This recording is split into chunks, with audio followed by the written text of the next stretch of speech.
नमस्कार शेतकरी मित्रांनो, बंधूंनो. आपल्या बळीवंश वेदर चॅनलमध्ये आपले सहर्ष स्वागत. मित्रांनो, आज 8 मे 2026. मित्रांनो, राज्यामध्ये बहुतांश शेतकऱ्यांचे उन्हाळी कामं अंतिम टप्प्यात आहेत. मराठवाड्यामध्ये विशेषतः उन्हाळी बाजरीची काढणीचा हंगाम चालू आहे आणि अशा हंगामामध्ये त्यांना पावसाची आवश्यकता नाही. परंतु मित्रांनो, एकीकडे राज्यातील जो माझा ऊस उत्पादक शेतकरी आहे, हा सध्या चातका पक्ष इतकीच पावसाची वाट पाहत आहे. या ऊस बागायतदार शेतकऱ्यांना वाटत आहे की माझ्या ऊसाची भरणे भरणा पाऊस कधी. तर मित्रांनो, ऊसाची भरणे होणाऱ्या पावसासाठी आपल्याला वाट पाहावी लागेल. तर मित्रांनो,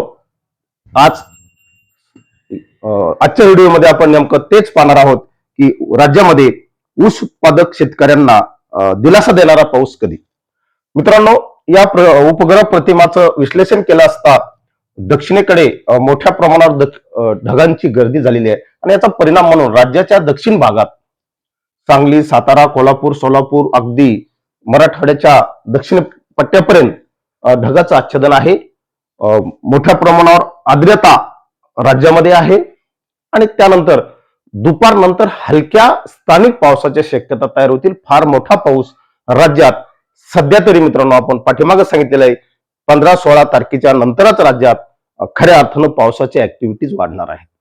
विशेषतः 17 तारीख ते 21-22 तारखेपर्यंत या पावसाची ऍक्टिव्हिटी तीव्र होताना आपल्याला दिसत आहेत. याचं एकमेव कारण असेल ते म्हणजे बंगालच्या उपसागरातील चक्रीवादळ आणि या चक्रीवादळाचा परिणाम म्हणून राज्याकडे पाऊस येईल. त्या संदर्भातली माहिती आपण इमेजद्वारे समजून घेऊ वेगवेगळ्या मॉडेल्सच्या आधारे. मित्रांनो, हा हिंदी महासागर आहे. सध्या हिंदी महासागर मोठ्या प्रमाणावर उष्ण आणि उबदार बनत आहे आणि त्याचा परिणाम म्हणून मित्रांनो, आग्नेय बंगालच्या उपसागरामध्ये एक लो प्रेशर सिस्टीम ही विकसित होण्याची शक्यता आहे. विशेषतः 13 तारखेला ही लो प्रेशर सिस्टीम विकसित होण्याची शक्यता या ठिकाणी तयार झालेली आहे आणि आपण काल सांगितल्याप्रमाणे ती राज्याच्या दक्षिण भागाकडून अरबी समुद्रात इंटर करण्याचा प्रयत्न आहे. ती कशा पद्धतीने विकसित होईल आणि त्या सिस्टीमचा परिणाम कसा होईल ते आपण पुढल्या मॉडेलनुसार समजून घेऊ. हे वेगवेगळे मॉडेल या सिस्टीम बद्दल, मार्गाबद्दल अजूनही एक वाक्यता नाही. बरेचसे मॉडेल हिला गंगेच्या मैदानात घेऊन जाताना दाखवत आहेत, अगदी म्यानमार वगैरेकडं, काही अरबी समुद्रात घेऊन दाखवत आहेत. थेट सध्या तरी राज्यावर ही सिस्टीम परिणाम करणार नाही. परंतु एक मात्र निश्चित झालेलं आहे की या सिस्टीममुळे दक्षिण भारत प्रभावित होणार आहे आणि त्याचा परिणाम म्हणून दक्षिण महाराष्ट्रात सुद्धा पावसाची ऍक्टिव्हिटीज वाढतील. राज्यातला जो प्रमुख ऊस उत्पादक पट्टा आहे मित्रांनो, यामध्ये प्रामुख्याने उजनी धरण क्षेत्रातील जो सिंचनाचा पट्टा आहे, या ठिकाणी प्रचंड प्रमाणात ऊस शेती आहे. जायकवाडी धरण जे आहे आशिया खंडातलं काळ्या मातीवरलं सर्वात मोठं धरण. जायकवाडीच्या पूर्व उतारावर मोठ्या प्रमाणावर ऊस उत्पादक शेतकरी आहेत.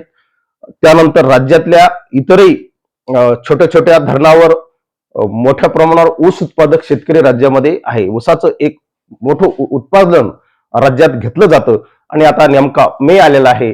बहुतांश शेतकऱ्यांची पाण्याची पातळी कमी झालेली आहे आणि वाढतं टेम्परेचर यामुळे ऊस उत्पादक शेतकरी थोडासा पावसाची वाट पाहत आहे. त्याच्यासाठी असणारा पाऊस हा आता महत्वाचा असणार आहे. मे मध्ये पडणारा पाऊस हा ऊस बागायतदारांना खरोखरच तारणारा आहे. तो कसा पडेल त्या संदर्भातली माहिती आपण पाहू. या चक्रीवादळाचा परिणाम म्हणून मित्रांनो पहा, दक्षिणेकडील राज्यामध्ये आपल्याला पाऊस होताना दिसतो. याचा परिणाम हा राज्याच्या दक्षिण भागात प्रामुख्याने दिसेल, घाटावर दिसेल.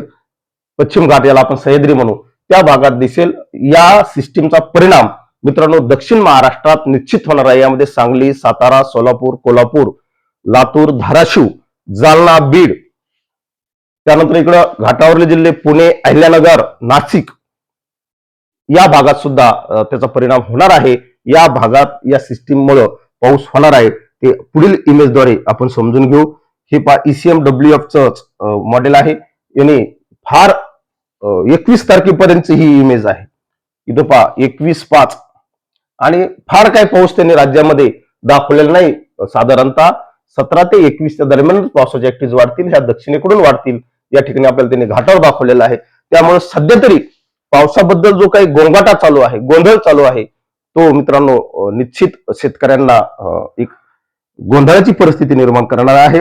राज्यात खरा पाऊस मित्रांनो या मॉडेलने आपल्याला, या सिस्टीमच्या मॉडेलने आपल्याला सुद्धा दक्षिणेकडे पाऊस सांगितलेला आहे. मित्रांनो ही 22 तारखेची इमेज आहे, लक्षात घ्या. इथं तुम्हाला इमेज 22 मे ला या पद्धतीने पाऊस असेल, राज्याच्या दक्षिणेकडे असेल. हा पाऊस मित्रांनो निश्चित ऊस बागायतदार शेतकऱ्यांना दिलासा देणार आहे. साधारणतः 17 तारीख ते 25 तारखेपर्यंत राज्याच्या दक्षिणेकडील पट्ट्यामध्ये, विशेषतः गोदावरी खोरे, भीमा नदी खोरे या पट्ट्यामधील ऊस उत्पादक शेतकऱ्यांना दिलासा देणारा पाऊस हा निश्चित मित्रांनो 17 मेच्या नंतर राज्यात होईल, एवढी नोंद घ्या. या ठिकाणी इथंच थांबतो. अधिक माहितीसाठी IMD सारख्या विश्वसनीय चॅनलला, विश्वसनीय हवामान संस्थेला फॉलो करा. धन्यवाद. जय हिंद, जय महाराष्ट्र.